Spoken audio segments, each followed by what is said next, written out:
Welcome, action fans, and thanks for joining us for another edition of All 90s Action All the Time, as we continue this year's journey of looking at some of the best, worst, wackiest, and most underappreciated action films of 1993.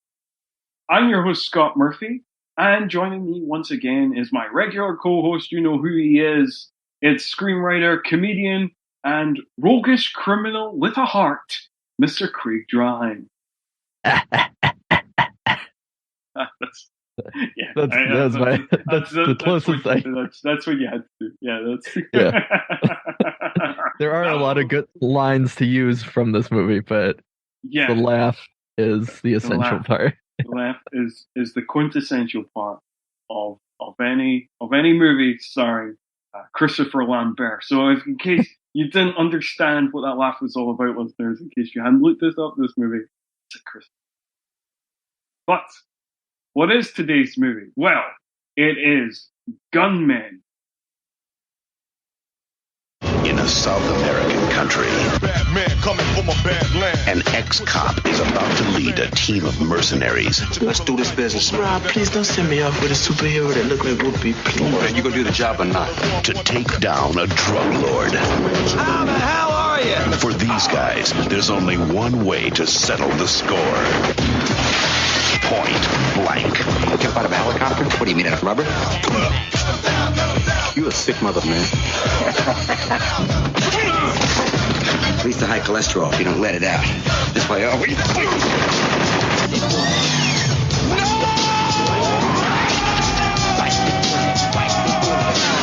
Mario Van Peebles. Christopher Lambert. Dennis Leary. Kadeem Hardison. Big Daddy Kane. Rakim. Eric B.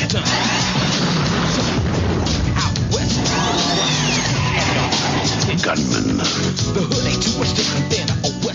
Which was directed by Darren Sarafian, who is most famous for directing the Jean-Claude Van Damme film Death Warrant and the Charlie Sheen skydiving actioner Terminal Velocity.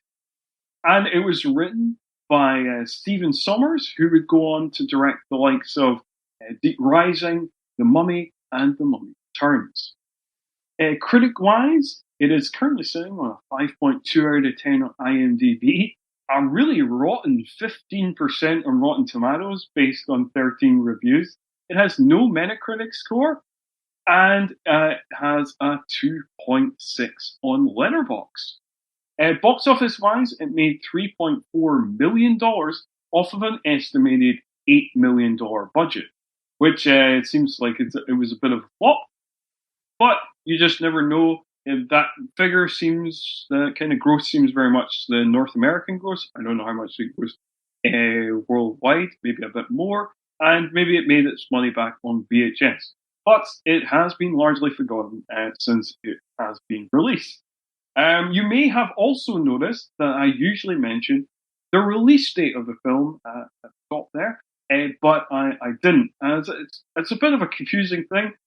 So this movie was filmed in 1992, had something of a cinema release in Hungary and Italy in 1993, but the US and most of the rest of the world did not see this film until 1994. However, when initially scheduling this film, I didn't know any of that, and had just gone off the IMDb year that they put on their page, which was 1993. So that's why it's in this year's season of films rather than next year's season of film. So there you go. So if you were confused, if you saw the Wikipedia page that says 1994 and you're like, well, it shouldn't be covering it this year. Well, that's why. Okay, so that's all cleared up. But that doesn't matter. What really matters is it is a big day for the podcast. And listeners, you might not be aware it is a big day. Because, as I mentioned, this film stars the one, the only, Christopher Lambert, France's greatest action star, and one of my co-hosts, Craig's favorites. And it's taken a mere 2 years to get to one of his films, but Craig is a very patient man, and he's very excited. So, yeah. Craig, tell us about your relationship with the movies of Christopher Lambert. So, I mean, yeah, from when I was young, I'm not, even to this day, I'm not big on franchise type stuff. Like, I'll watch them, whatever. But I'm not a big franchise person except for Highlander franchise. For some reason, despite the continuity issues that run rampant in all of those movies, and we won't get into all of that, but I would watch those movies constantly. And yeah, I'm not sure how my parents didn't notice all the like the sex scenes and stuff like that. They probably, yeah, but even at a very young age. And so, like, specifically Mortal Kombat, I watched because I wanted to see it, one, but also Christopher Lambert plays Raiden amazingly, even though he's probably very miscast. And yeah, I just watched, I don't know what it is about him, and it's very peak him in this film that we're discussing today, where I guess it's just this kind of wily charisma, and he doesn't really fit with other action stars of the time in some way. Like, there's just something about him that's very unique compared to some of the other people we talk about, in my mind, of course. But that's my personal opinion. Yeah, I guess he does bring quite a unique energy. Whether The Highlander is his most famous film, and I rewatched that for the umpteenth time last year, and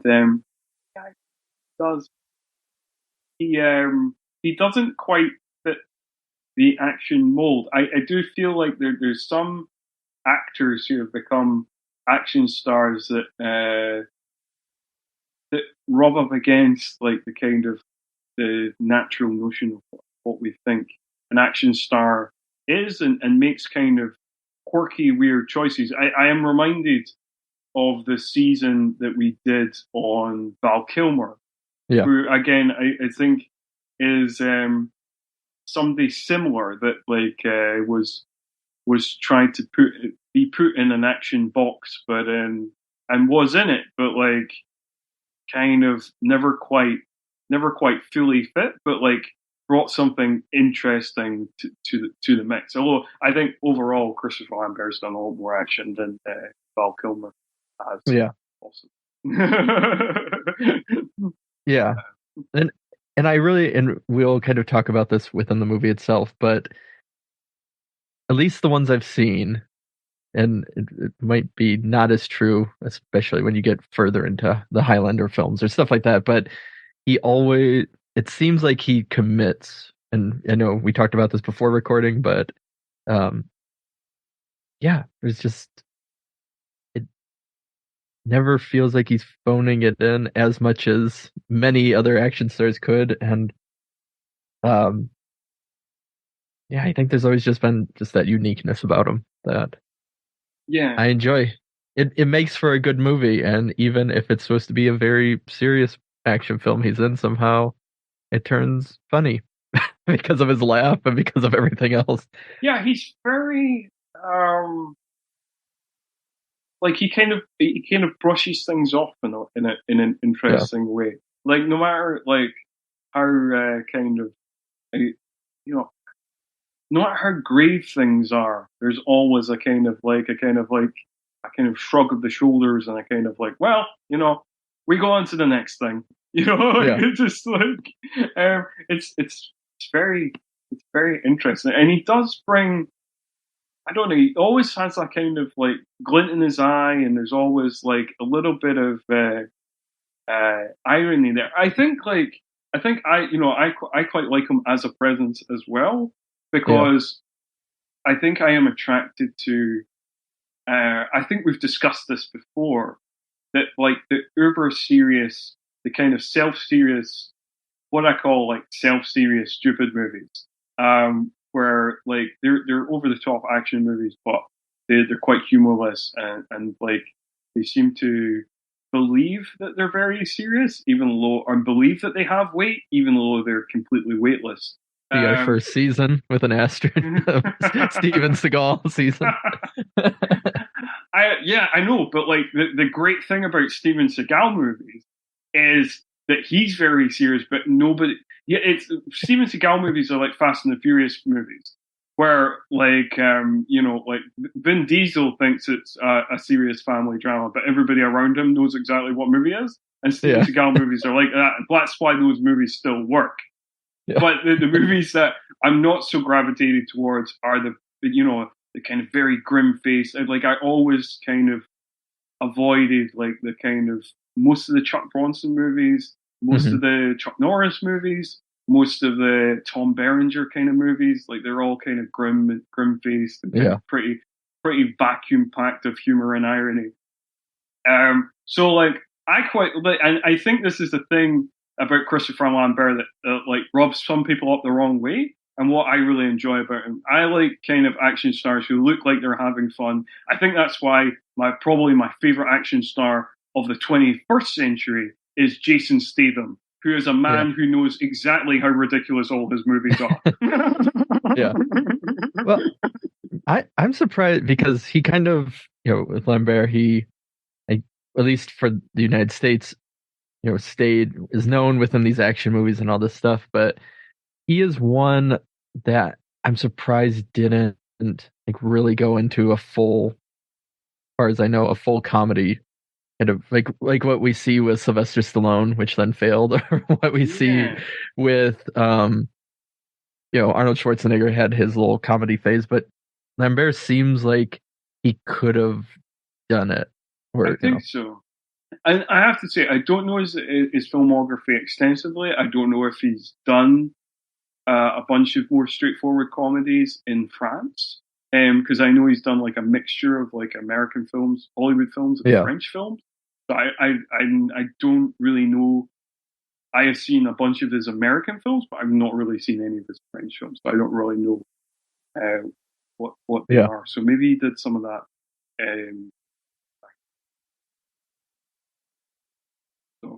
But yes, let's talk about Christopher Lambert in this movie, Gunmen. And I think, or should we actually, before we fully get into the plot of the movie, we'll talk about the plot of the movie in a minute. Should we just kind of run through kind of who's in this movie? Because like it's quite a fun kind of cast, and we've got like lots of people who are kind of really in their strength, who are really at their peak in this time, because so we've got Christopher Lambert, who was still riding high. Highlander might have been 1986, but like he was still pretty famous at the time. We've got Mario Van Peebles, who's only a couple of years removed from New Jack City. And we've got Patrick Stewart, who's like, I don't know what stage we're in with Star Trek: Next Generation. I think we're in maybe season 4 or 5, something like that. Wasn't it? It was right before First Contact, was it? Or was it kind of as the show was ending in the first movie? So the first movie. Yeah, no, it was kind of towards the end. It was kind of towards the end of. Yeah, so maybe even later. Like this is kind of towards the end of the TNG, because Generations, Star Trek Generations would have come out in '94, which in American cinemas this movie came out in '94 as well. So like when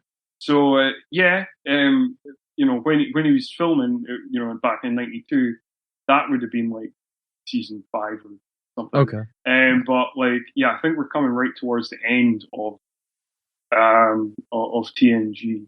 At this stage in Generations, when they come out in '94, so he's pretty hot. And then Dennis Leary, he's had a success with his comedy album No Cure for Cancer, I think is '92. And like he has a bunch of movies that were '93, including this and Judgment Night and Demolition Man. So he's at the peak of his powers here. And even some of the more minor characters, like she was never a big star, but Brenda Back had a notable appearance in Hot Shots Part 2 only a couple of years before this. So she was probably a face people knew as well at the time. And yeah. And I know I so saw it's pretty good cast. the pilot. I can't remember his name now, but Kareem Hardison. yeah. I saw him before. I was like, oh, he's in stuff that I've watched, but then I couldn't remember anything at the time. Sorry, it's called him Kareem. It's Kadeem Hardison. Okay. Yeah. I don't know what he's. I know he's in stuff like a movie I've never seen, but I've wanted to see for a while is called Drive. I know he's in that with Mark Dacascos, but apparently he played Dwayne Wayne on the television series A Different World, which was a spin-off of the Cosbys. I don't know. That was never aired in the UK. A Different World. I don't know. Was that something you knew? I don't know. I don't. Yeah. I can't remember that. But what I will say about the cast, I know I already hinted at it, and we'll mention it probably throughout, is that all of them too. They're in this stride, but they're all they seem to all really be committing, or at least know the type of movie that they're in. Yeah, which it works in that sense. Yeah, he does. He does. Oh, apparently, Kadeem Hardison was also I'm Gonna Get You, Sucker. Okay, that would be it. That's I've seen him in that. I don't remember what character he played, but I've definitely seen him in that. So yeah. Getting back to this movie, I guess. If listeners are interested, I'm Gonna Get You, Sucker. Very fun film. Do it in a double bill with Black Dynamite. You're going to have a great night. Yes. I guess when talking about the cast, we should talk about the unusual cameos that this film has. Because this film was a movie made in the early 90s. And the early 90s were all about jumping on the kind of urban ghetto film craze. And even though this is not an urban film, it takes place in quote unquote South America, although filmed in Mexico. And there's just a bunch of random cameos by rappers. And there is a club called the Crazy Ace where we see performances by popular rappers of the time, including Big Daddy Kane and Eric B. and Rakim, which is complete. I don't know why they added this to the film, but it is a very fun element of just like, that's the thing that's happening. It is. So there were so many points in my notes I wrote. I might as well just say it now. I'm like, it takes place in South America. I went, but where does this actually take place? Because there's all these different elements thrown in that don't feel South America at all. Like at some points, you're like, maybe this is Miami. No, it's South America. It says South America. Oh, maybe it's like Mexico area. No, okay. I don't know how to explain it. Yeah, I think maybe some of it is like Miami or something, because like it does say that I don't know. It says at the beginning of the film and at the end of the film, filmed in the United States and Mexico. So no filming took place in any South American country, and they're very inspecific about things because when the things pop up, it just says kind of like South America. Yeah. So like it doesn't really give a country. It's not like they're in Bolivia or they're in Argentina or whatever. It's just like South America somewhere Amazon-y. I guess. Where everybody is speaking purely just English. Just English. Nobody speaks Spanish. Yeah. Nobody speaks Spanish at all. For some reason. And that the ethnicity thing's interesting as well, because it seems like they make a kind of deal as if Danny, Christopher Lambert's character, like basically grew up in wherever in specific place in South America they are, and yet Danny is not. He's not like Hispanic at all. He's not, or I mean, I know there's lots of white people who live in South America as well, but like, I don't know, like they're very inspecific about ethnicities in this film. I feel. Yeah. Everything's kind of very, very vague. It seems like it's a big. It gets like many elements that we'll get into, like a marketing choice.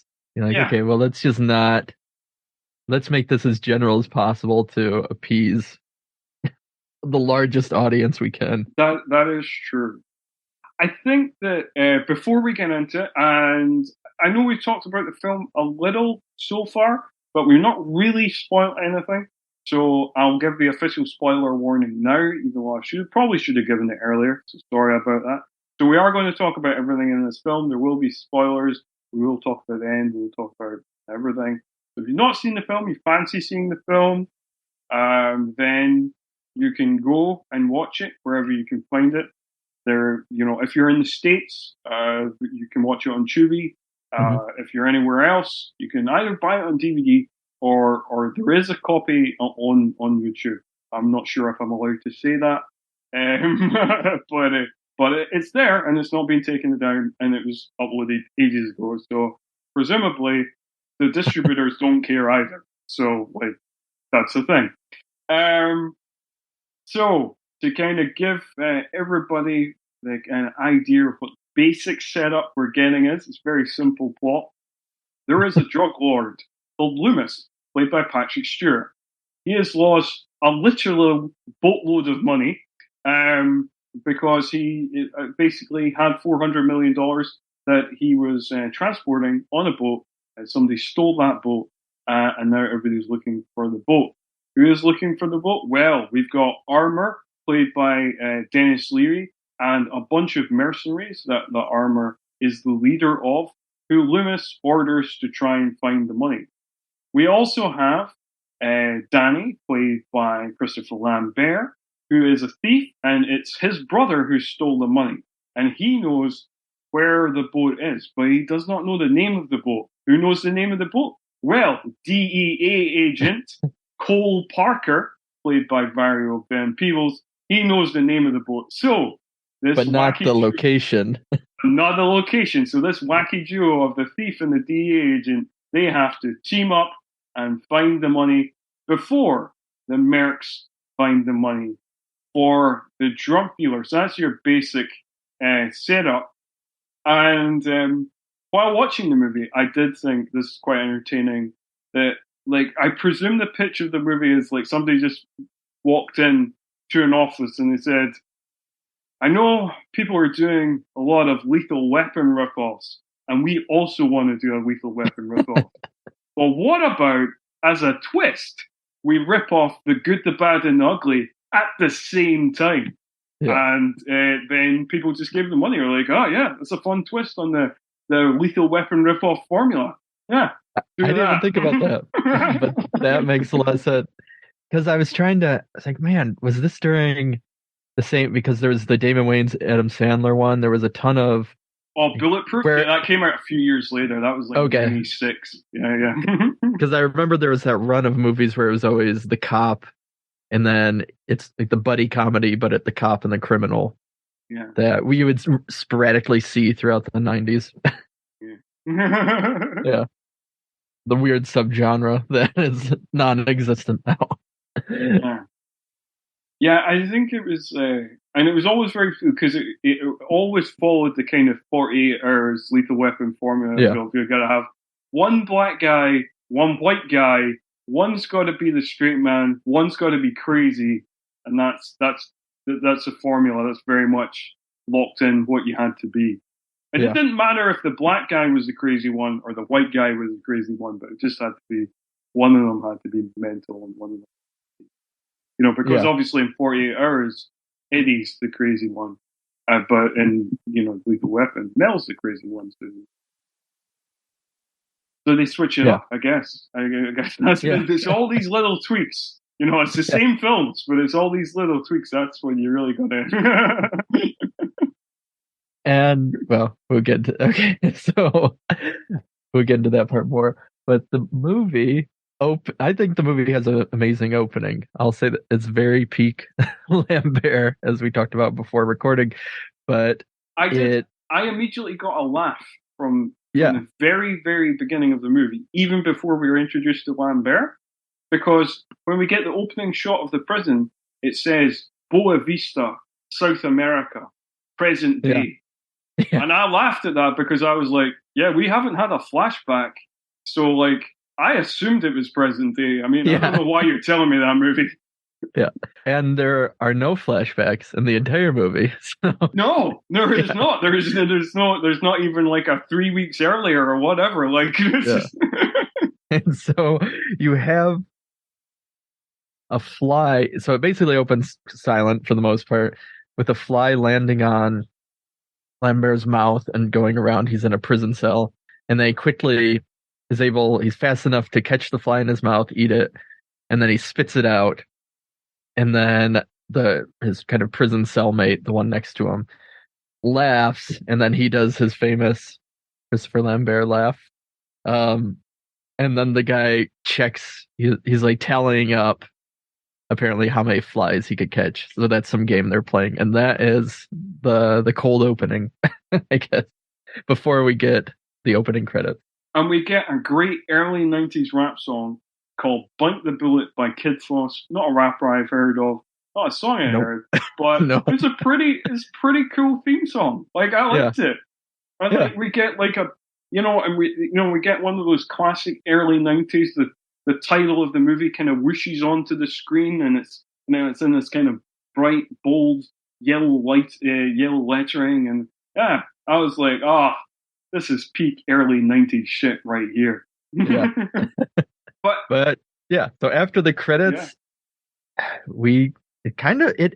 so this is where it feels like there's a good 20 or 30 minutes that were taken out of the movie, in my opinion, because the editing feels chunky throughout and choppy, and we'll get into that. But it basically just jumps right into everything. There's really not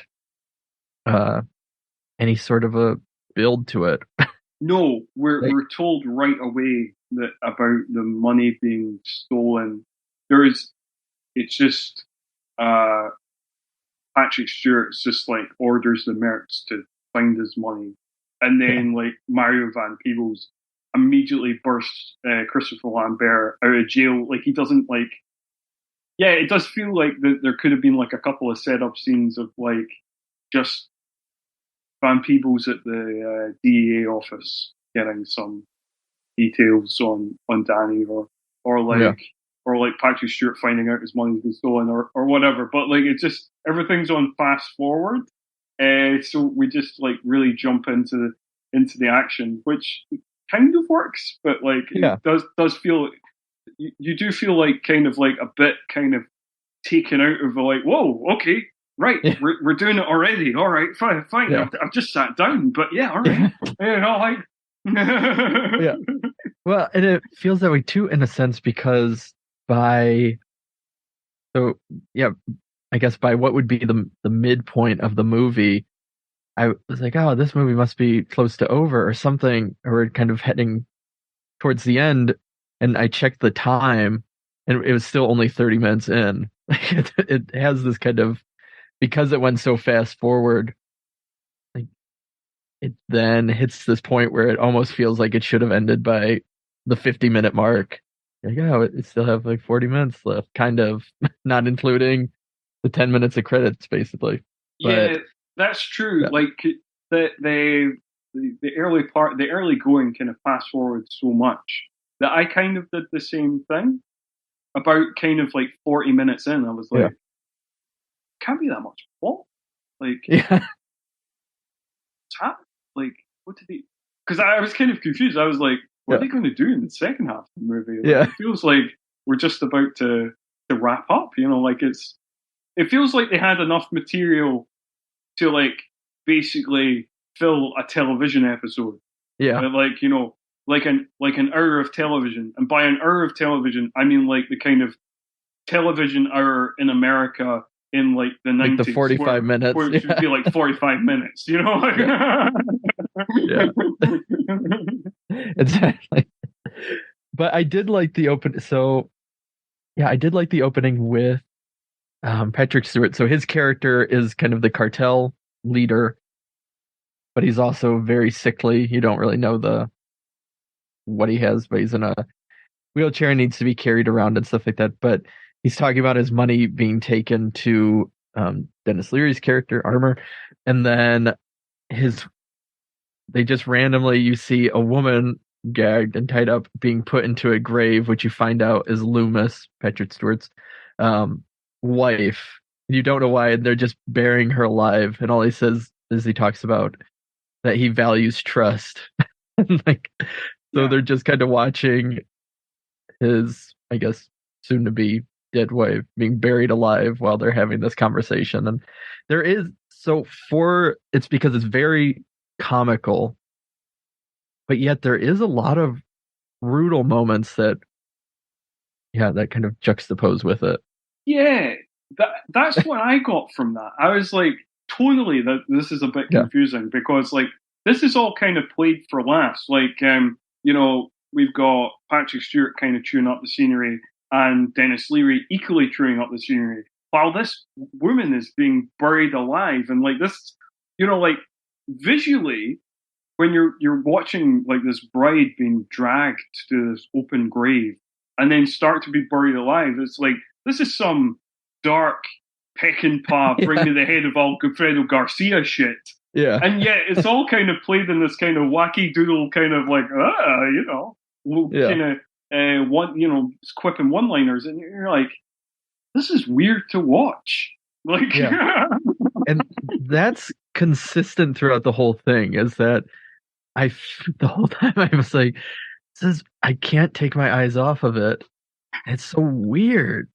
There's just something weird, off about it, but I don't know. It was also very fascinating, maybe because of that, and because of, I guess, they're all chewing up the scenery. Like you say, everything's on fast forward. Van Peebles like gets Lambert out of prison really quickly. Just there's no issue with that. He just blows up a wall. They drive off. They start bickering. They bicker throughout the movie. That just is a running theme because like it's a buddy comedy. There's got to be a lot of bickering. He takes him back to the DA outpost.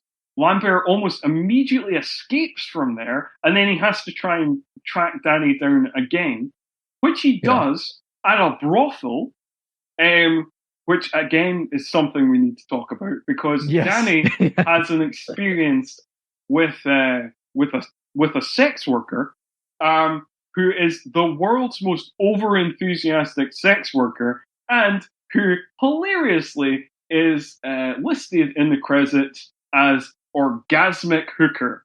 You want to talk about that scene, Craig? Yeah, so the scene itself, it is, again, I guess the word of the day is weird because she's very over the top, and you'd think, and her reaction to him. And he is literally not moving. He's not moving at all. Yeah. He's just watching her going like, I don't understand. Yeah. And he has his clothes on. She's, topless.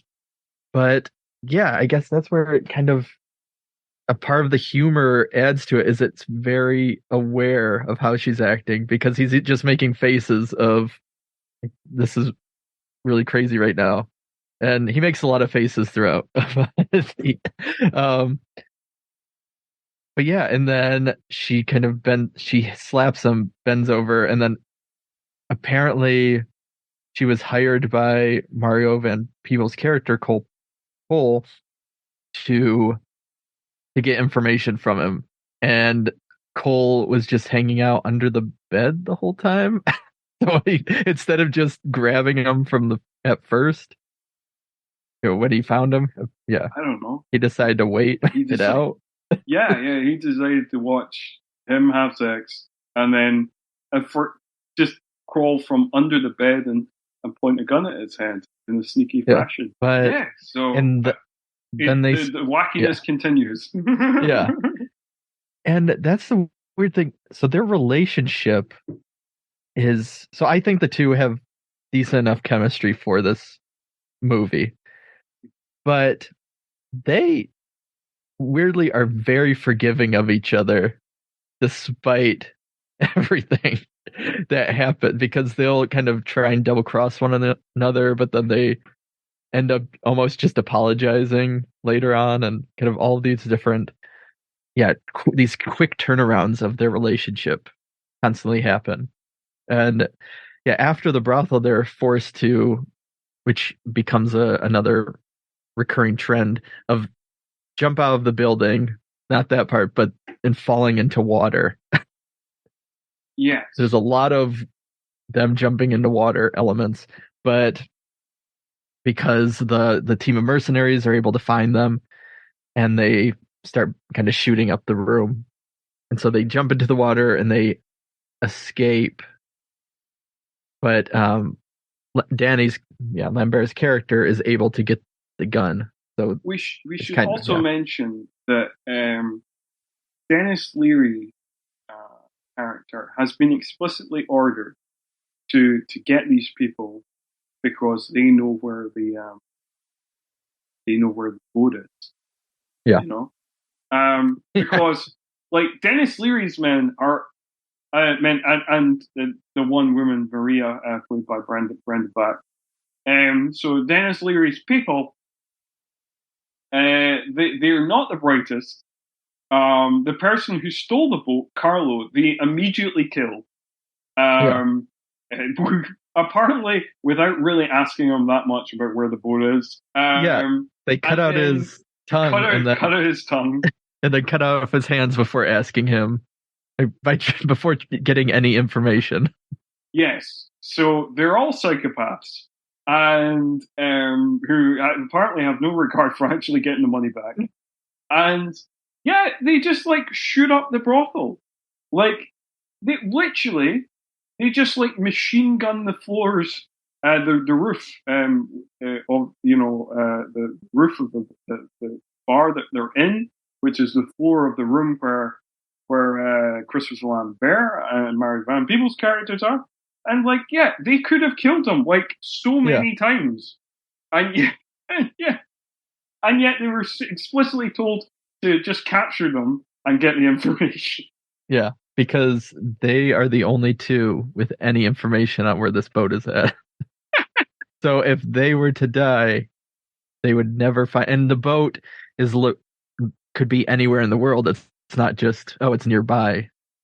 They have literally no clue of where it's at. I think we should mention that kind of everybody's on the date in this movie, because even Patrick Stewart's character Loomis, who is apparently a criminal mastermind, this massive drug dealer who has amassed $400 million, is still dumb enough that he transported all of his money on one boat.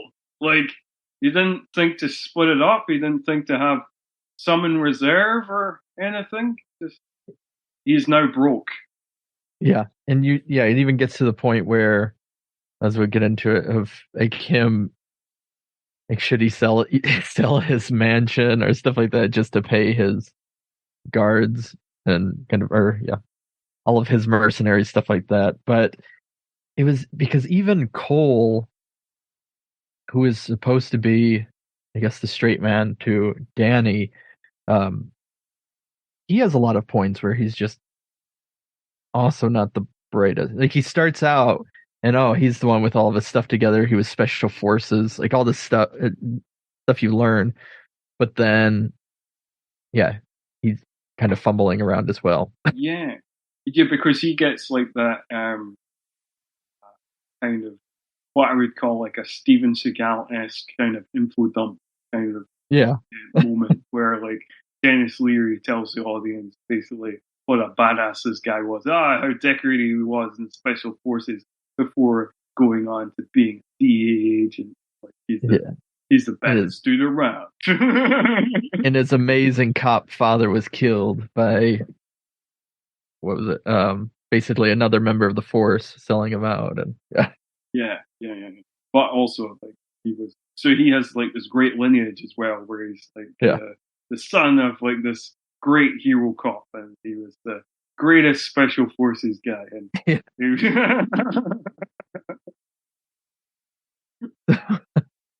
I think we should mention as well, though, like in a very early 90s way, Mario Van Peebles does look cool as hell.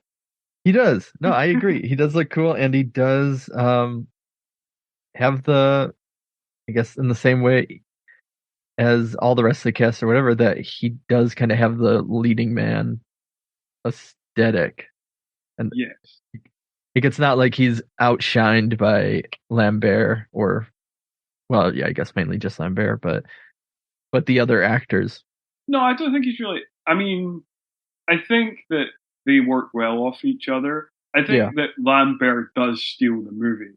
Yeah. But I think that like Mario Van Peebles kind of acquits himself quite well, and clearly has his own charisma as well. Yeah. So you're not bored when it's focusing on Mario Van Peebles searching for Danny, or like scenes where he's on his own, and so you're not just thinking, oh God, I wish Christopher Lambert was here. You know, you are kind of going along with the film, but like when Christopher Lambert is there, it takes it up. It's quite, it's really quite fun. Also, like, I did a recording a wee while back on somebody else's podcast, also on the Last of the Action Heroes network, where we covered Highlander. And I didn't realize until I was reading a bit about Highlander how short-sighted Christopher Lambert is. And that's why he does this kind of squinty thing. He's like really short-sighted. And he has like injured himself on a bunch of films because he has done, well, in the 90s he did do, in the 80s and 90s he did do a lot of his own stunts. Yeah. So he's injured himself a bunch of times because he is severely short-sighted. Like, wow. Yeah. I didn't know that. Yeah. So he can see hardly anything without his glasses. So it's not. It's not necessarily like an acting choice to do the kind of famous squinty thing he does. He's trying to see. Can't see. That was a fact that I just learned last year. Danny gets the gun from Cole, and it becomes where they're in the jungle of undisclosed somewhere in South America, and there's this kind of a series of little gags for a bit where Cole is, in quotes, sleeping and trying to give and is sleep talking and kind of about to say the name of the boat, but he's doing it like he's talking to a woman and saying, just give me a kiss, I'll give the name of the boat. And so there's a whole drawn out scene of Danny preparing to kiss Cole.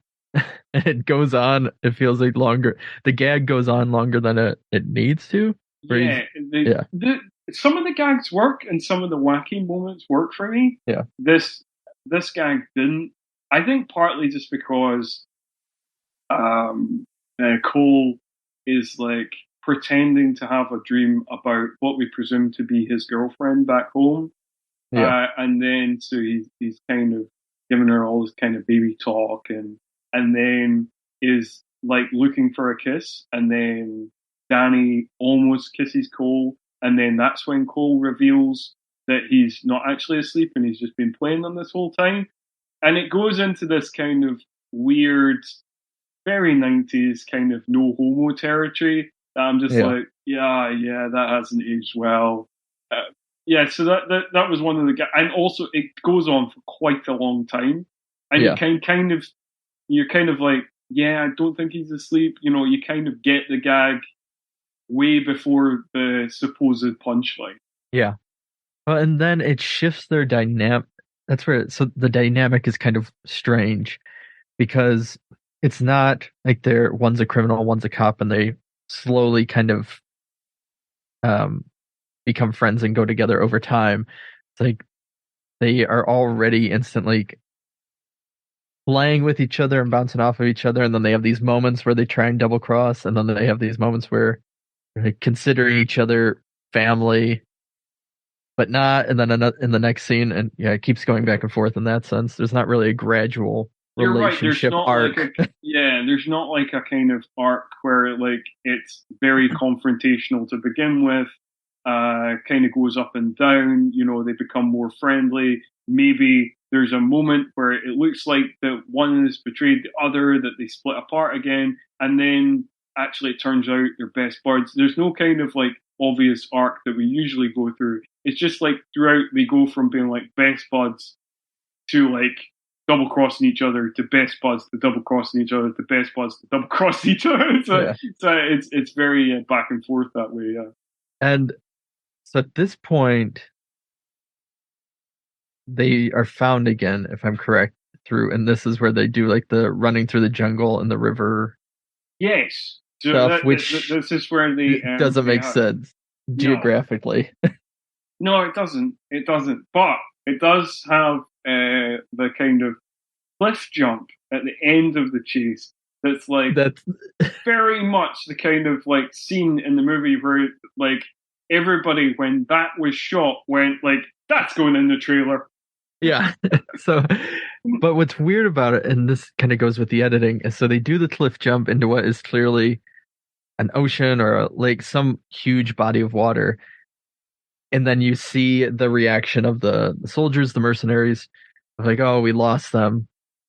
And then the next scene of Danny and Cole are them in rapids, like a river, which how would they have gotten to these rapids jumping into kind of this large body of water? I don't know. I presume that like we just missed a bunch of scenes where they were just swimming for a while.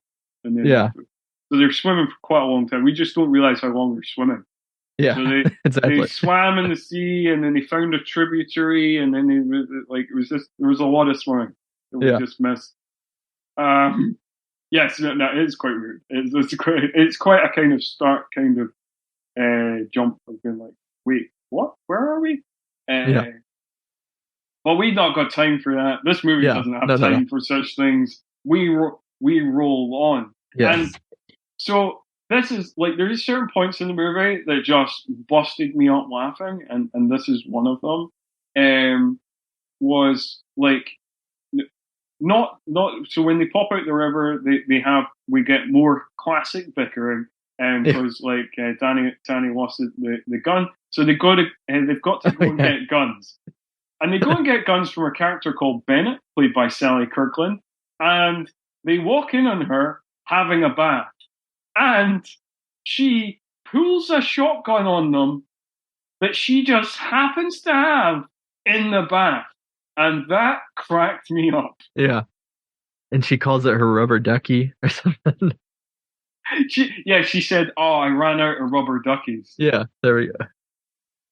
And I mean, it leads to so many questions of like, why would you have a shotgun in the bath? Would the shotgun even work after it had been in the bath for however long? Like there are so many points when they're in the water and. Yeah, just in general, in the water and then having guns, where one of the notes I wrote was, would any of these guns even work anymore? Because of all, like, how submerged all of them are throughout this whole thing.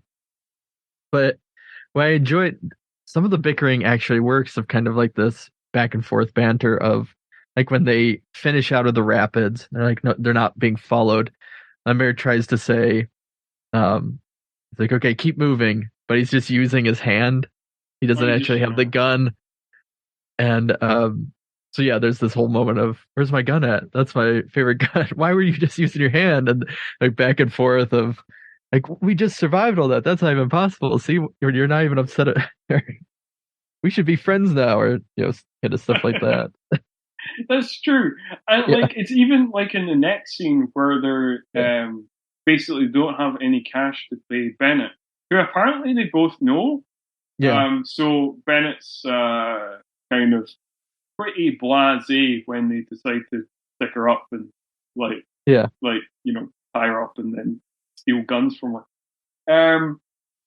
But yeah, we get this dynamic again of like, so both Danny and Cole are debating what the best guns are and who knows the most about guns and all this kind of stuff and kind of mocking each other.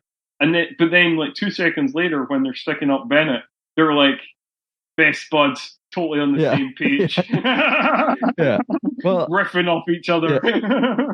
So there's a weird edit in that too, because right before they're best buds again, they pull guns on each other, and Cole has a shotgun, and it is so. Here's the thing: is in one take. So look, when the camera's at one angle, Danny has like a Colt 45 or one of those clip guns, and then when it switches the view, he has a 6-shooter.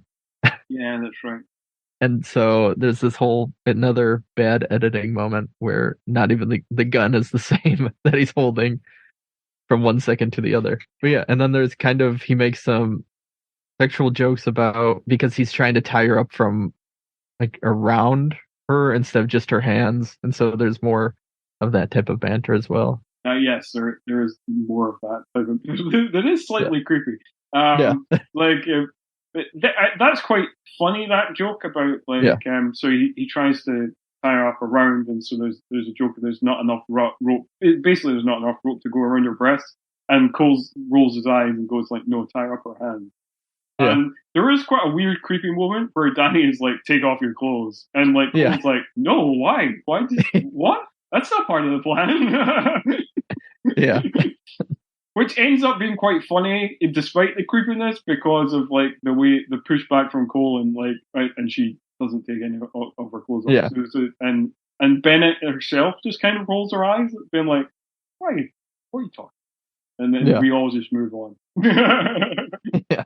So Armor and his mercenaries use this as an example, because he knows they're still alive, but he goes and tells Loomis, Patrick Stewart, that they died, and with them, any information on where the boat actually is kind of gone.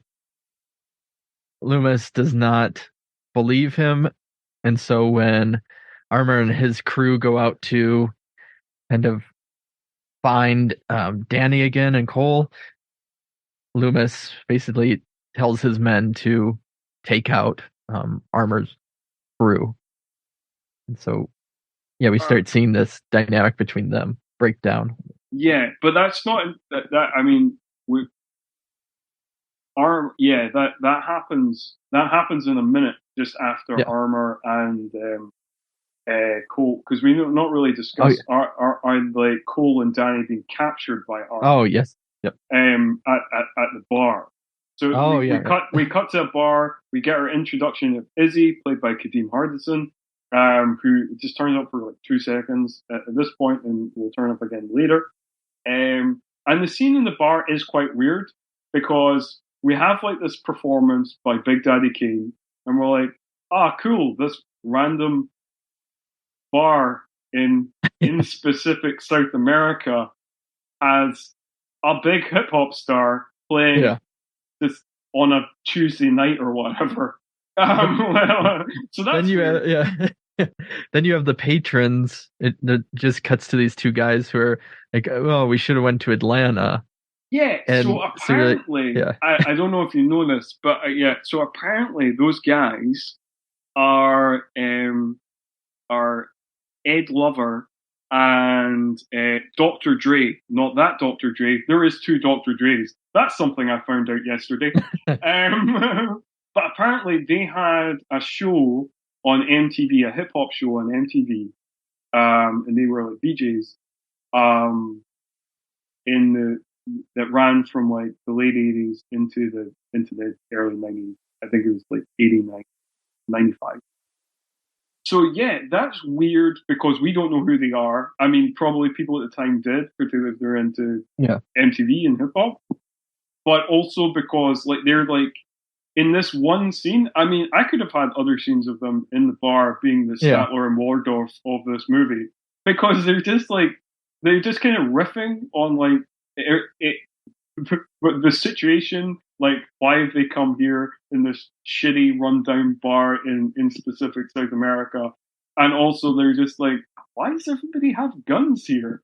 So, like, I could have done with more kind of this kind of Statler and Waldorf act that they seem to be having of just them commenting on the action as it happens.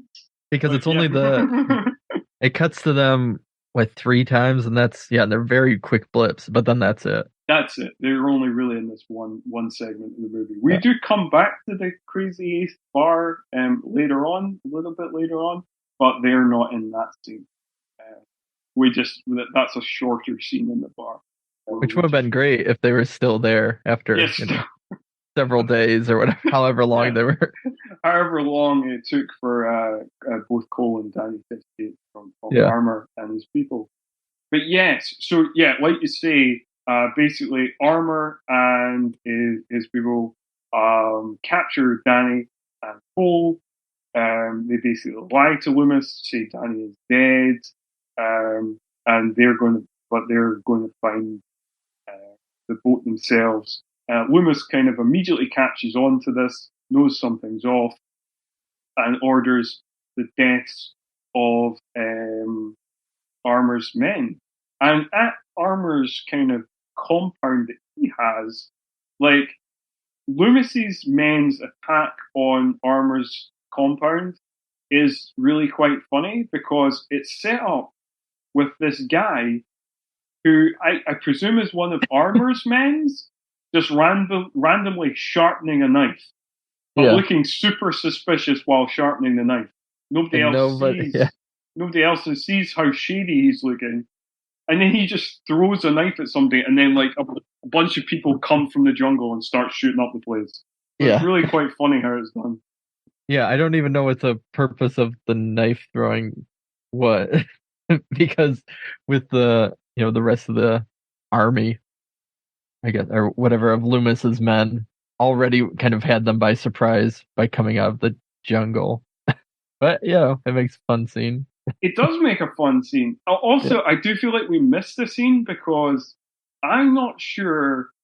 So Brenda Bach's character Maria goes down to execute one of their fellow mercenaries, Java, who's her boyfriend, played by James Chalk.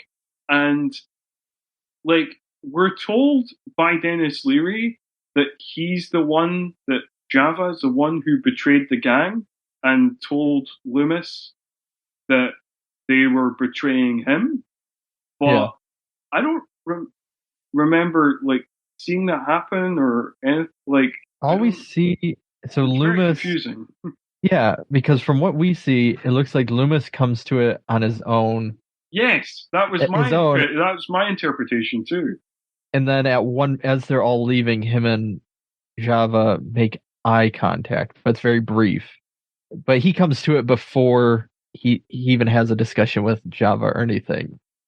Yes, because Loomis, through magic powers, knows through Dennis Leary's dirty fingernails that Dennis Leary is going to betray him. Yeah, I don't know how that works, but I mean, so yeah, there's. I mean, I think I even missed that glance, to be honest. Like, it is as they are leaving. Right. Yes, I can picture it now. Yeah. Yeah, but it's not even. Yeah, it's not like a glance of, oh, he's lying to you, Loomis, or anything like that. It's just kind of a. They look at each other. I don't know. But yeah, this is another moment where it feels like they were trying to make it run into a certain time frame or trying to do something, and they cut out certain sections. It does seem that way. Like maybe the betrayal was more obvious because apparently, while it's never been released, there is a 97-minute version of this movie. The movie, as you can see it now, is an hour and a half. So there's 7 minutes that have gone somewhere, and apparently there was stronger violence in the original cut, and it was the cuts were mainly for violence, but I think there was some cut for profanity, and I don't know if there was more sex stuff as well. I'm not sure, but I think it was mainly violence and bloodiness. But I don't know. Like maybe it took some other stuff out as well in this film. Like, because again, it might have just been very short, minute of dialogue less. That the betrayal happened or whatever. Yeah. I don't know. There is certain moments where things are a bit kind of confused and confusing in this movie. But yeah, so we get Cole and Danny escape. We get more Cole and Danny classic bickering. We get more falling into water. Danny has to jump out of a. Danny has to jump out of a helicopter, and he falls into water. And Cole, but there is the scene of him being interrogated where they have him tied up on the helicopter, on a rope on the helicopter, and they're just dipping him in the water and pulling him out. They're just dunking. They're just dunking him in the water while Dennis Leary kind of riffs and he gives up the information constantly throughout. He's not like a. I mean, to be fair, if you're being drowned, I'd probably give up information too. It's fair enough, I think. Yeah. So yes, and while again getting away from gunfire, Cole has to jump into some water as well. So once again, we meet up in a river. Which kind of looks like in this movie. It looks like the same river, but it does look like the same river that we were in not that long ago. All of 10 to 15 minutes ago, when they last had to jump into water to escape from something. Yeah. And it's not a deep river that they're jumping into, so I'm surprised they're not they're doing okay and not just smashing into all of the rocks that are there. That's true. But they always, that's one of those kind of weird edit things. They always seem to be diving into deeper pools of water than they're popping up from. Yeah. This is part of the wackiness of this film. Yeah. So Armor and his crew, just leave him, whatever. We know where it's located now. And they're going to go deal with Loomis. To which Loomis is laying flowers down for his beloved wife, who he buried alive at the start of the movie. Yeah. And also, we should have mentioned that we don't know if they just got married, how long they've been married, but for some reason she was buried alive in her wedding dress. Yeah. So I don't know, or maybe they were just about to get married, but he did say wife, so they must have actually been married. Yeah. But then I was like, what, did they deliberately dress her in the wedding dress? Did they just get married and then he found out he betrayed? I have so many questions about this film. Yeah. Yeah. But so basically, Armor comes up to Loomis, and Loomis thinks, "Oh, you're coming to apologize and ask for forgiveness." But Armor lays it out of, "Well, I'm more likely to, because you're in a wheelchair, I'm more likely to get the money first, and so it's going to be my money now, and all of your men can join me." And then his kind of last holdout, I guess, bodyguard, Loomis's, then decides to join Armor as well and dumps Loomis into the same grave? Or I don't know. No, it's a different grave. Yeah, it's a different grave. Because they've dug an open grave, presumably for Armor. Okay, that's yeah. And this bit of the movie is real fun, because as much as Patrick Stewart has been overacting in every scene that he's been in, he really goes hell for leather in this scene. So when he is dumped into the grave, and he just goes on this mad rant about like, you learned everything you knew from me. So look at me now. This is you. You're looking at yourself. And then he can't remember the Lord's Prayer, and he starts I was like, oh yeah, no, I need to be praying at this time. This seems like a good time to pray. But I can't remember the lines. Oh, Jesus. And then so he's supposed to be dead, and yet you see his hand kind of burst through all the rubble, and it's still moving. You don't see it like flop over or anything. You see it kind of moving. It's just a proper kind of carry moment. Yeah. Like, so is he dead, or is he gonna pop back up again later? I don't know. Trying to come back for Gunmen too. Yeah. I mean, everything else is doing the sequel reboot, so I suggest a Gunmen 2 how long? 30 years later. 30 years later. That's insane. Mind you, right? I mean, there is like direct to DVD, like completely unrelated sequels that have just taken the title of a movie and then been like, what, such and such 2, like years later. Like, there was like, I found out last year, just looking at IMDb credits of random things, that there's like a Bulletproof 2 that was made in like 2018. Oh, I did not know that. Yeah, I mean, like Dolph Lundgren starred in a Kindergarten Cop 2, completely unrelated, in 2016. You know, like, I mean, there's just, so I don't know, Gunmen 2, you know, a movie that nobody remembers, but like, yeah. But why not? Why not? And then it would just be completely unrelated. Terrible. Problem. Yeah. So they get to they get to Izzy again, Cole and Danny, and so they're on the plane. And this is the point where I was probably, what we talked about in the beginning, going, oh, this has to be over by now. Oh, okay, so it's still 50 minutes or somehow. I don't know where that time all goes. But then, so they're in the plane and they kind of have more of a heart-to-heart, where I think this is where Danny says the thing about, I don't have any family anymore, you don't have a family. So basically we can be family together. And Cole also reveals that despite what everybody's been saying of Danny's brother, it being said that Danny's brother was coming back to basically save Danny and so they could run away with the money, that I guess Danny's brother was actually coming back to kill him. But the truth was, it doesn't seem to have any hard information on this. This seems to be a hypothesis to bomb Danny out, you know? And so then Danny is disheartened, and then he kind of goes, I could be wrong. Why? What's the purpose of that line for, anyways? Yeah.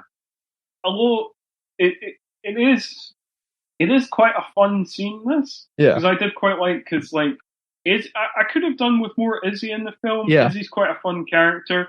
And when they're having this heart to heart, like Izzy starts telling the story about his dad and a James Bond wig, and him and the James Brown wig, and then him taking the James Brown wig and running about and all this kind of stuff. And then they just both look at him and they're like, what? And he's like, hey, I just want to, I want to be part of this heart to heart too. And then they just both point their guns at him and he's like, oh man. Which I did make me laugh. I was like, so there's lots of moments that are unintentional that made me laugh, but there's also these moments that are completely intentional that made me laugh too. Oh, but I guess a random scene that is kind of, it feels like there might have been more to it, but then now feels like a throwaway scene in the version of the movie we get. The guy that had a good kind of raised Cole is what he insinuates. The chief is, after Cole's father died, he gets killed by one of the other workers at the one DEA of the DEA. Yeah, it does seem like this might have been more of a subplot, but it just comes out of nowhere. Basically, Yeah. we're introduced to, at the DEA camp, we're introduced to this character, Rance, in like one scene. He's completely undistinguished. He's like, what? Completely indescript. And just seems like a throwaway character. It seems like a character we'll never see again. Then, about, I don't know, like 40 minutes into the movie, we get this one random scene where Rance and the Chief Chavez, are in a car, and Chief Chavez starts talking about how they've got a mole in the camp, and it becomes very obvious that Rance is the mole, and then Rance kills the chief, and we're like, this is, I don't know, like, there's only 7 minutes cut out of the film. I don't know how much they could have developed this subplot in that time, given that I believe that most of the edits were due to violence. So, like, this subplot is, they either shouldn't have it in the film, or they should have had, like, given it, like, 10 to 15 minutes more. But, it just feels very shoehorned in. It's like this. Yeah. And it's unnecessary as well. Because, like, we've got all our players. The only people we really need is Armor and his gang, Loomis, and then, like, Danny and Colt. Like, we don't need this other thing, where, I get it, they're trying to throw it in because it's like everybody's double-crossing each other, let's throw in just a random other double-cross, but it does feel extremely unnecessary. Yeah, because he didn't actually, it's not like he helped any of Armor's searching, he doesn't really play a role in being a good mole, I guess, in the investigation. They knew all the information without his help, I feel like. Yeah, they pretty much got all the information they needed without him. Yeah. And then, like, so when they go to Mexico, and of course they go to Mexico by jumping out of a plane to land in more water, because that's this film's favorite thing, people jumping out of things, landing in water. Yeah.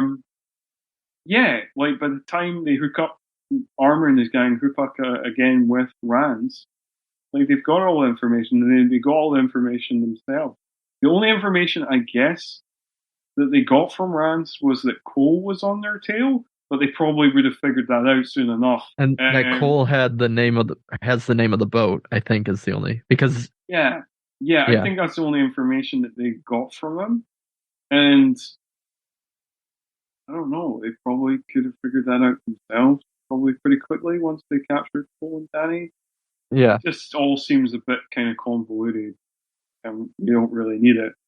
Although, I guess there is a fun payoff to it, because it does allow Mario Van Peebles to have a cool moment, where Rance, like, overplays his hand and exposes himself as a mole, and then Mario Van Peebles just kicks him off a balcony, and I was like, that's pretty funky, pretty cool. And it does the repeat kick shot where it's like he does the one kick, but then you see it go about 3 times the same kick. Yeah.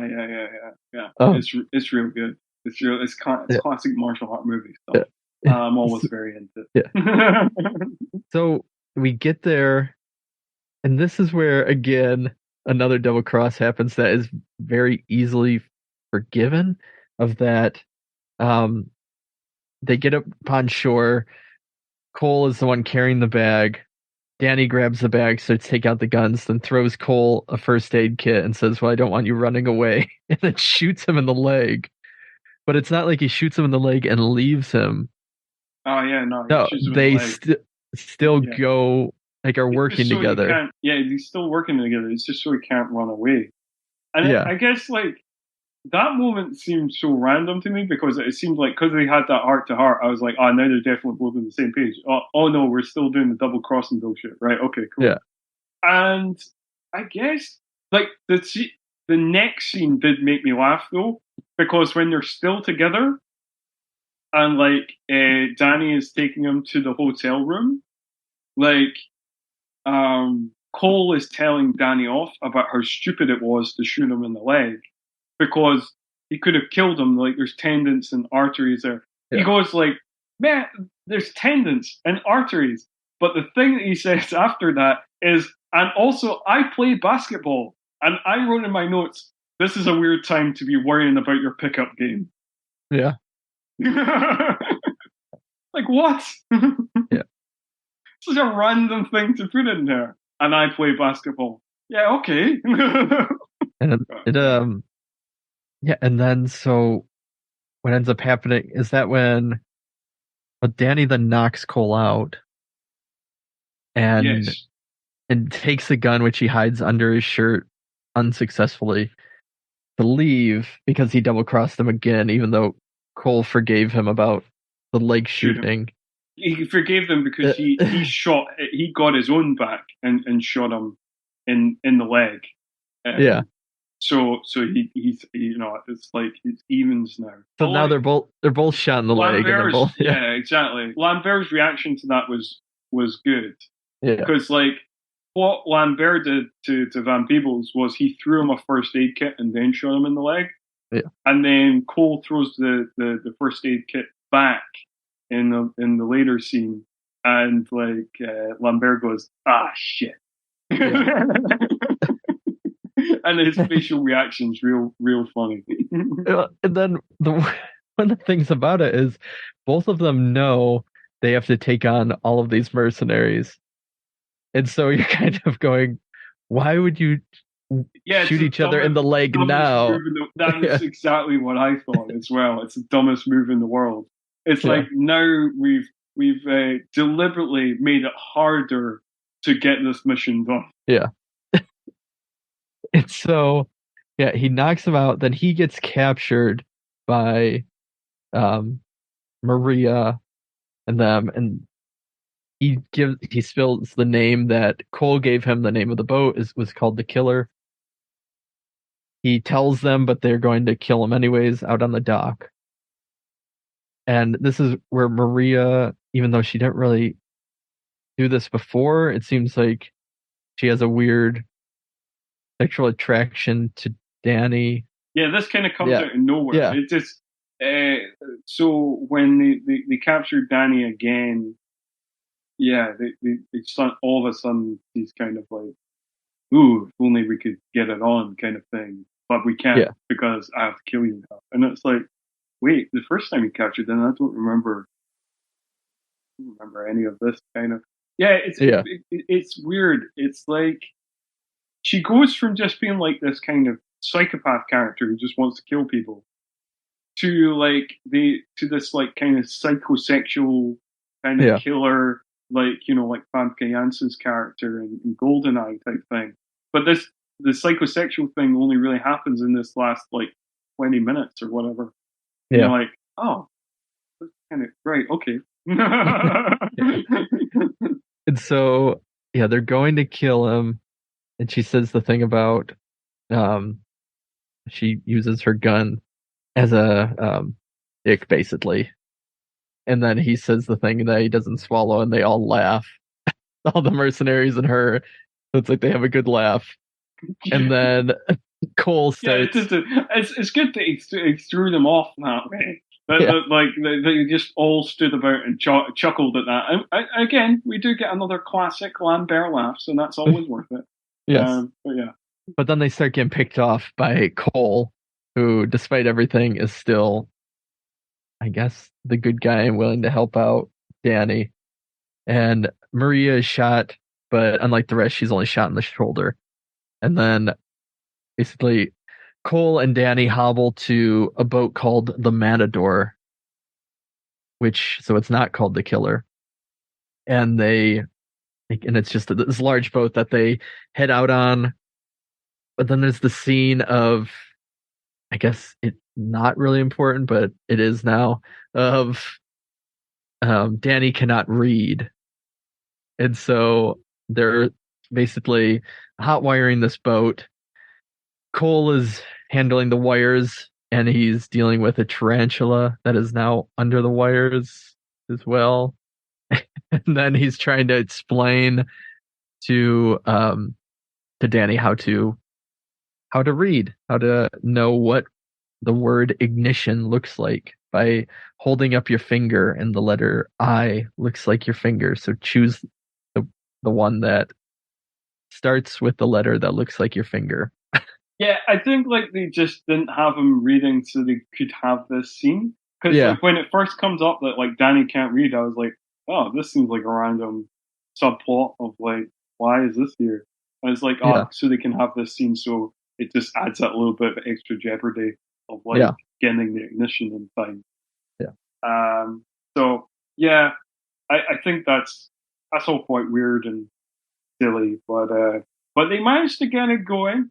But we still have basically all the mercenaries are dead now, apart from Armor and Maria. Pretty much everybody, because Loomis is dead, Loomis's gang is dead. All of Armor's mercenaries are dead, apart from Maria. So it's just Armor, Maria, Cole, and Danny, and that's our final four. Everybody else is very much dead. Yeah. And then, so basically, they pair off. Danny has to fight Maria. Cole has to fight Armor. And I was surprised that Maria, who at this point had, I mean, Maria's intelligence is kind of like up and down throughout the film. Like sometimes she seems like a very tactically aware kind of soldier, and sometimes she seems like a psychopathic idiot. And so, but in the end, it is the idiot side that comes through, and she falls for Danny's very obvious trick of placing Boots on a higher level of the boat as if he was lying down. But of course, the boots are empty, and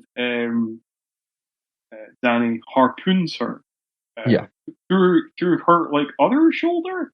So she just, but like she's still alive, because at this point we've discovered that Maria is pretty much the Terminator, I think. Like, because she survived a lot throughout the movie in terms of injuries, but then so have Cole and Danny. So maybe everybody's Wolverine in this movie. Who knows? The thing that I wanted to point out about the fight between Cole and Armor is, and I guess the film was made, it was shot in 1992, so I guess this was very relevant at the time. They have Dennis Leary make this very awkward jibe, where he is kicking Cole, and then he says, "You know what I feel like right now? Like a member of the LAPD." And this is when the fight changes, and Cole gets on top, because that comment just like fires him up so much that he manages to switch it around. So yeah, and then the fight is, so Cole gets kicked a lot, but once he flips it around, it goes pretty fast. Like he just smashes. Oh yeah, he just absolutely Armor rises Dennis Leary. But it makes sense, because I was like, what? Because you look at, I think it does. It's good that, you know, again, it's kind of convenient for the film that Cole was shot in the leg by Danny, because I think if he hadn't been shot in the leg, a one-on-one fight between Dennis Leary and Mario Van Peebles just looks kind of silly. Of being like, of course Mario Van Peebles is going to destroy this guy. Like, so I think that it's good that Armor gets the drop on him. So he comes in and then he just like pounces on him, and B, that like Cole is injured. Because if it was just like a straight off fight, I think it would look maybe a little silly, for sure. Yeah, definitely. So he runs away and he's yelling for Danny and telling Danny to get off the boat.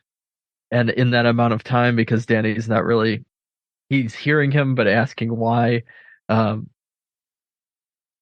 is shot by Armor, which causes him to fall into the water.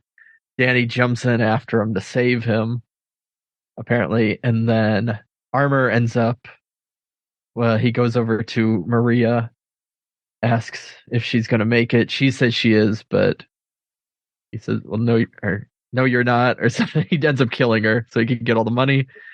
And he goes to see the money, or see where the money's at.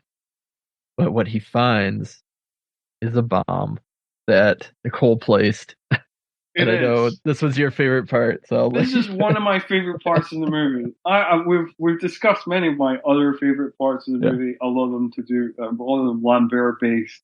But when Dennis Leary, and this is genuinely one of the most cartoonish, goofiest villain moments I've seen in an action movie. It ranks very high, and it's probably one of the best villain deaths we have seen since Michael Caine was thrown off thrown into a bunch of oil in that oil platform and on deadly ground. So Dennis Leary looks straight into the camera, kind of breaking the fourth wall type moment, and just goes, "Fuck me." And then the boat blows up, and I was absolutely slain by that. I was watching this myself. I laughed out loud. I had to pause the movie. I busted up so much of this. I thought it was great. I genuinely thought, I was like, oh, that is genius. So yeah, again, some people don't appreciate that sort of goofiness in an action movie. I am all for. I'm very pro goofiness. So like, yeah, I'm on board. I am on board with what they, because like up until that, because throughout the movie there's been kind of ups and downs, and I was like, yeah, this isn't a particularly good movie, but I am enjoying it. And then that really pushed over the top of like, yeah, it's maybe technically it's choppily edited, the plot's kind of silly, characters are kind of silly, the acting's very over the top, but you know what? Fuck it. It's fun. That's the motto of the theme of this movie by the end. So kind of what we have then is Danny is yelling for Cole, and he's saying, I don't even care about the money, apparently, which is different than the 2 minutes prior. Of the movie. Yeah. I just want you, Brent, and then Cole turns out to be alive, and then they swim back to shore, which then Cole reveals or they talk about what they would do with their half. So even though Cole is supposed to be the good guy, he is still going to use the money for himself, but he's going to do something with charity. Yes, I thought that it was going to. I thought, like, because it's a bit of a confusing scene. First, like, the movie does a very poor job of trying to convince us that Cole might kill Danny and then take off with the money. It's like, no, there's been double crosses, but he's never double crossed him for the money. He's just like, to keep him in the investigation. So that didn't make a whole lot of sense. I was like, that's obviously a fake out thing, and of course it is. He just cuts the rope to launch them off on the boat.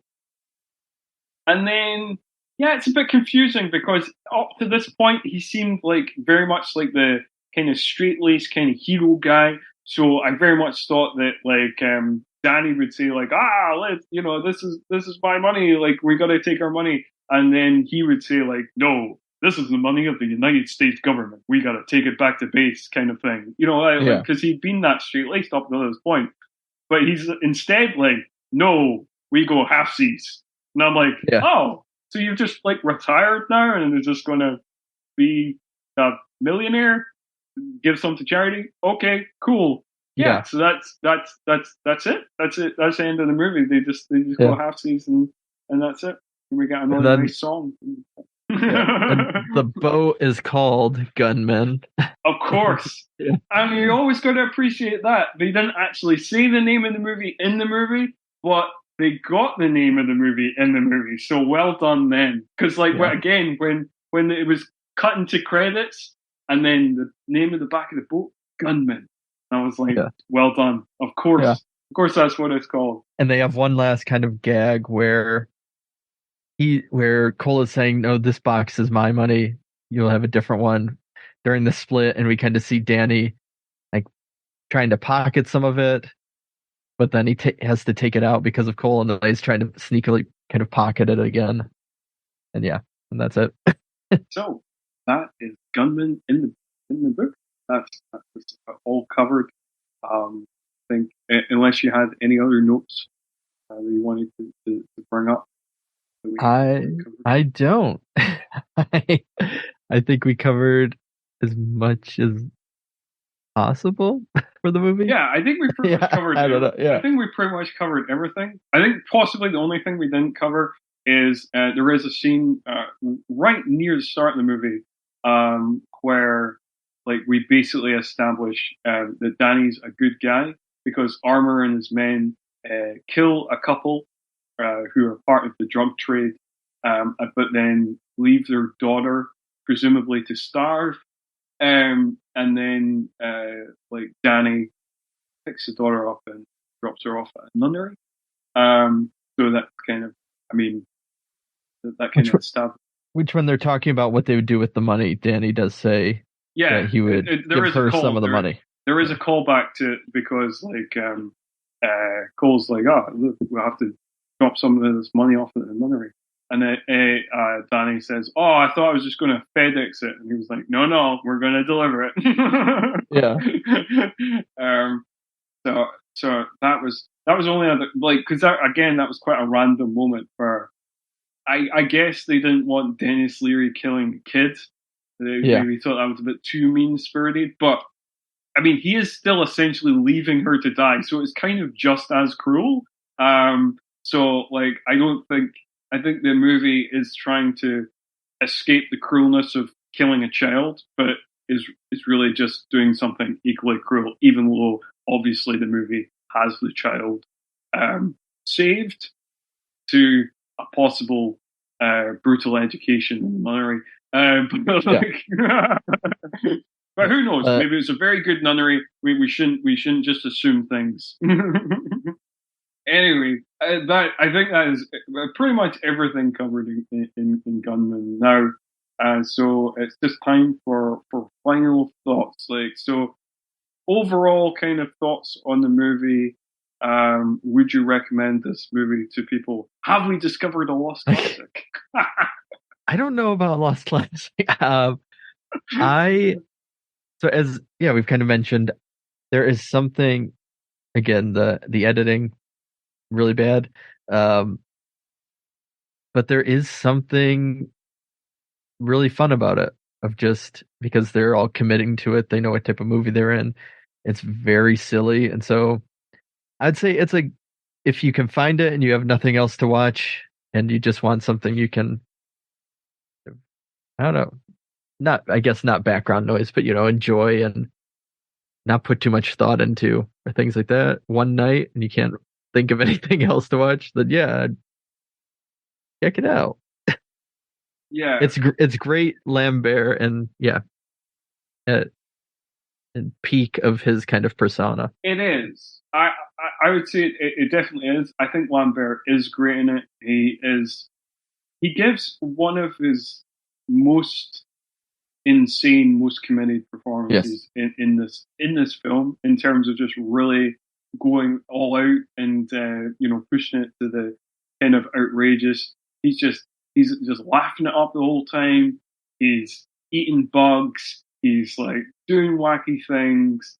So just for the Lambertness of it all, I think it's worth a watch.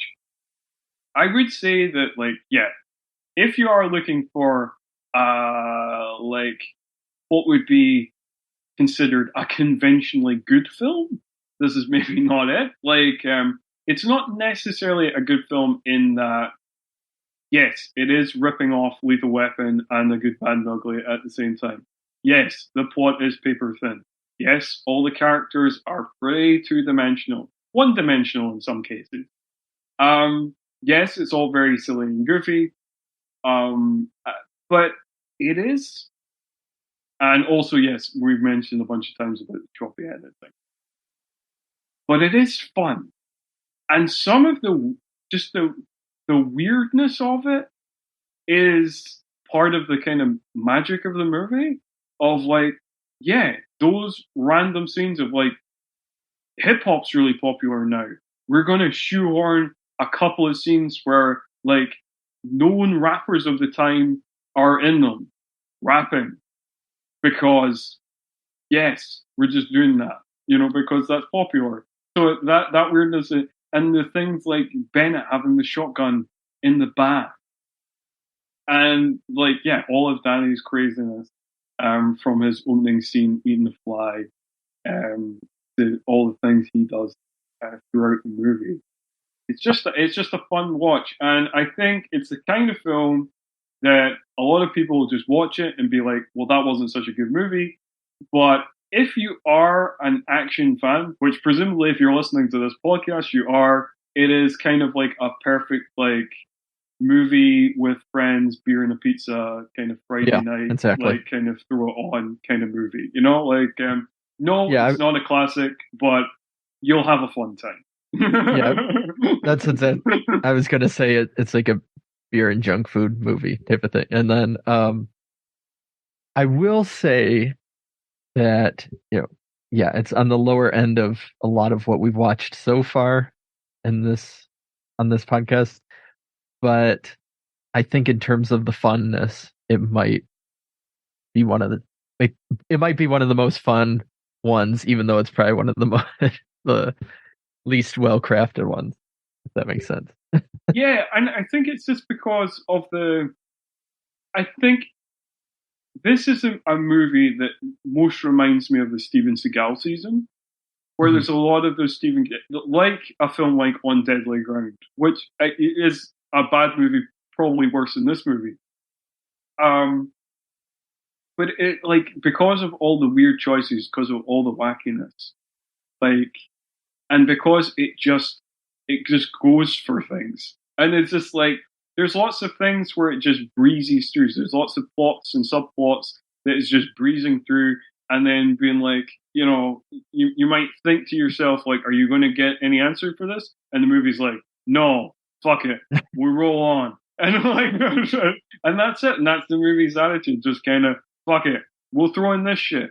Like, we're gonna have like two MTV VJs who were popular at the time, who nobody knows now, doing a Statler and Waldorf routine in this wacky bar that apparently has really high level hip hop acts, even though it's in like the Amazon jungle or some shit. I don't know. Like, we're just doing things, and it just goes to bat. And it's like, I appreciate that. Of just like, we're going all out. And I think kind of the movie knows what it is. I think certainly the actors in the movie know exactly what it is. And so everybody's just having fun with it. And then I appreciate that. There's no attempt to be serious.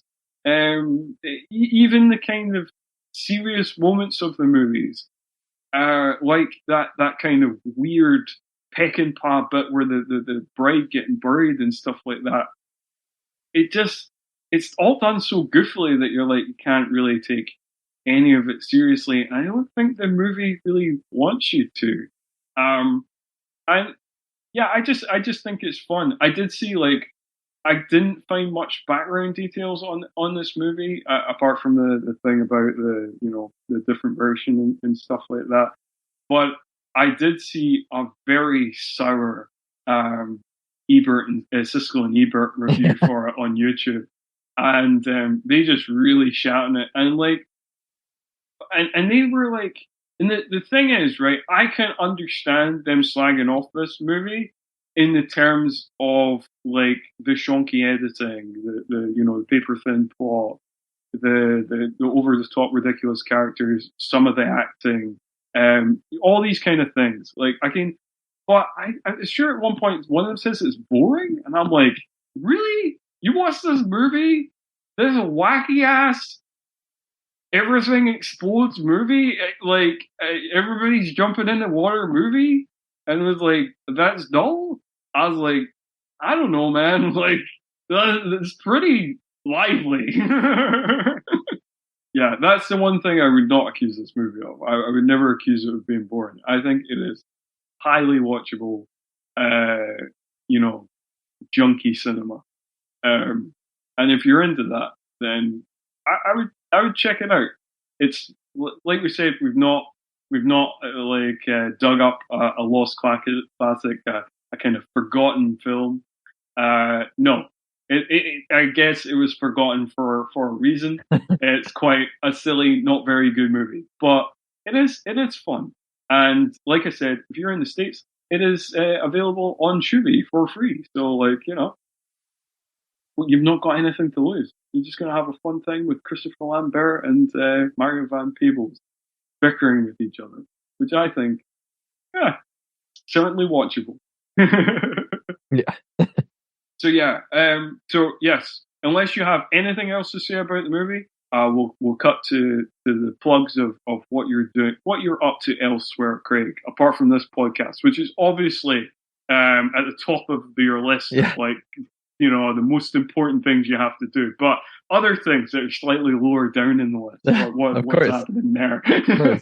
So as of right now, we took a bit of a hiatus, and I think I've kind of talked about it a little bit, but I do a podcast, another one about around horror called Bloodhound Picks, and we should be releasing kind of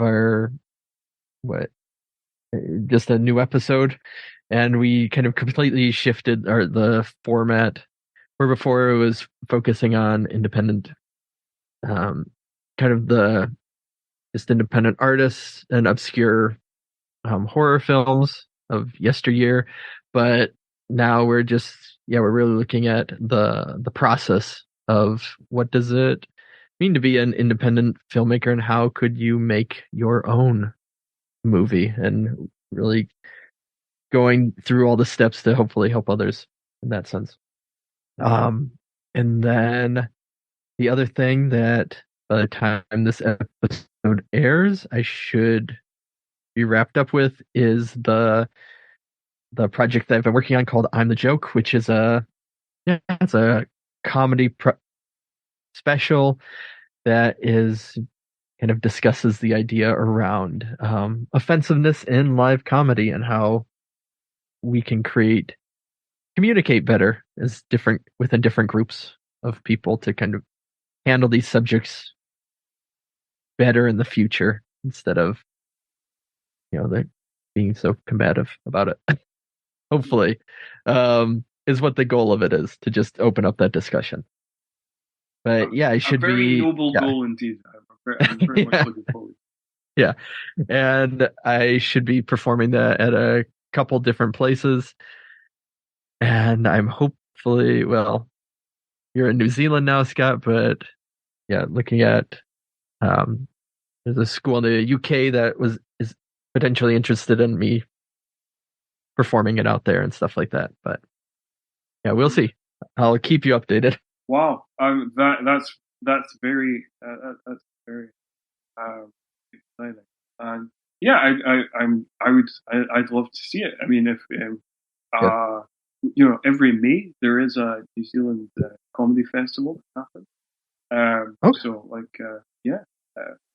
you could do that, and I'd be very cool, and I would certainly recommend it to all my friends and family back home if you took it to the Edinburgh Fringe, which, as everybody knows, is the greatest comedy festival in the world. Take that, Montreal Just for Laughs and Melbourne International Comedy Festival. Edinburgh, greatest Fringe, greatest comedy festival in the world. I said it. So yes, I certainly recommend it to all my people back home. And as for myself, if you want to listen to more of me talk about other things that are not action related, you can at New Horror Express. That's my fortnightly podcast where I interview horror movie directors, writers, actors. I even talk to a festival organizer for a film festival, horror film festival here in New Zealand. So talk to all sorts of people working in modern indie horror today. You can find that wherever you find podcasts, Apple Podcasts, Stitcher, Spotify, etc.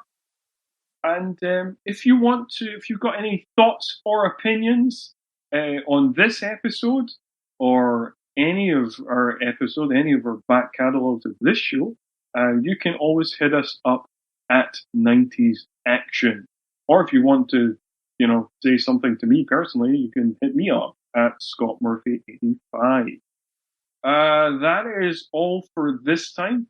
But be sure to join us next month, when we will be talking about another possibly great action movie from 1993. Who knows? We just, it's always a lucky dip with this podcast. It could be a childhood favorite. It could be a completely random bad movie. So you never know. But come and join us next month, where we'll be talking more 1993 action.